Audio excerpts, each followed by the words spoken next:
Hello, I'm Sabrina, and I will be presenting to you recidivism as both a social issue and a market problem, and what we can do about it. When we think of prison, we think of the restriction of liberty, we think about delinquent behavior, and we think about the taboo of the entire subject. But what we seldom think about are names. Names like Tim. By the time Tim Arnold was 18 years old, he had 27 convictions on his record and spent the next 6 years in and out of incarceration. He said, by everyone else's account, I was a failure. However, Tim was not a failure. Tim just needed a second chance, one that he was given by the open doors of education. After receiving his technical degree, he opened his own company and never returned to prison. What we are dealing with is recidivism, which is the act of a person repeating an undesirable behavior after they have already experienced negative consequences for this behavior. In this case, the percentage of former prisoners who are rearrested for a similar, if not the same, crime. Education can be the turning point and end this vicious cycle. The rate of recidivism, as seen by INEGI, our national census, will go as low as 24.4%. However, the Immigration and Refugee Board of Canada will go as high as 80 to 90%. Studies have shown that varying degrees of education will lower this rate. It's important to keep in mind that recidivism does not only affect the individual and their behavior. We can see the repercussions of this system-wide. 309, that is the number of penitentiary centers that we have in Mexico, 255 of which are adapted for adult use. As you can see, the number of inmates and the number of beds available are vastly different, leading to a rate of overpopulation that goes well into 18,000 people. Out of the over 188,000 people incarcerated, only 15% have reached the high school level, 3% a technical degree, and another 3% the college degree.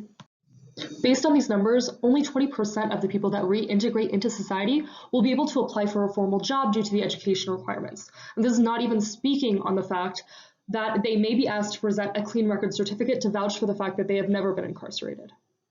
But what can be done? I propose the Integral Commission for Social Reinsertion, which is an organization that focuses on making education available to people preparing to re-enter the workforce through a variety of educational courses to be broadcast on our digital and encrypted platform.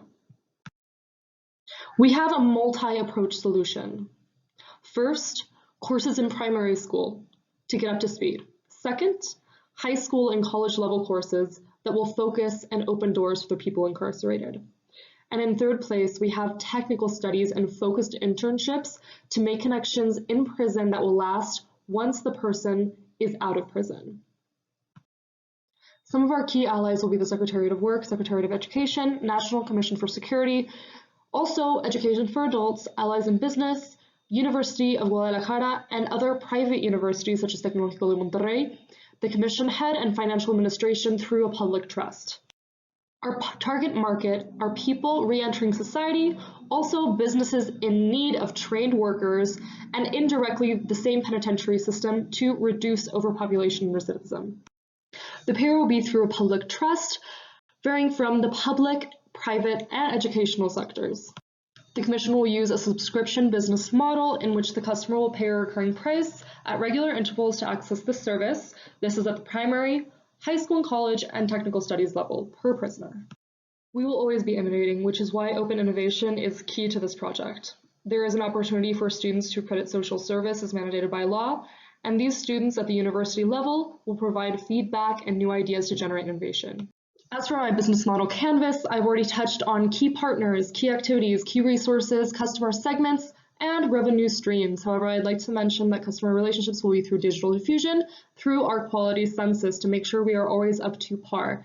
And the channels will be through our structured digital courses, all through our digitally encrypted platform to ensure safety for all users.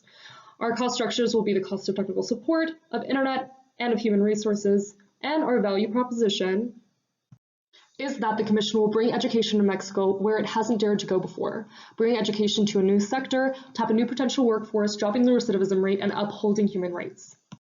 And this is why Integral Commission for Social Reinsertion, an organization that focuses on making education available to people preparing to re-enter the workforce, is the future of education in the penitentiary system. Thank you.